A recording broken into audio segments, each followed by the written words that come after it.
Đúng rồi. Cặp đôi từ số cái gì về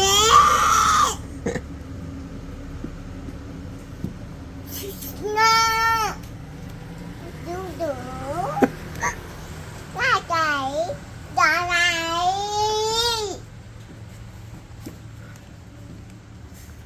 này Quả gì đây? nó Nho đâu? nó Xoài. cam Cam. táo Táo.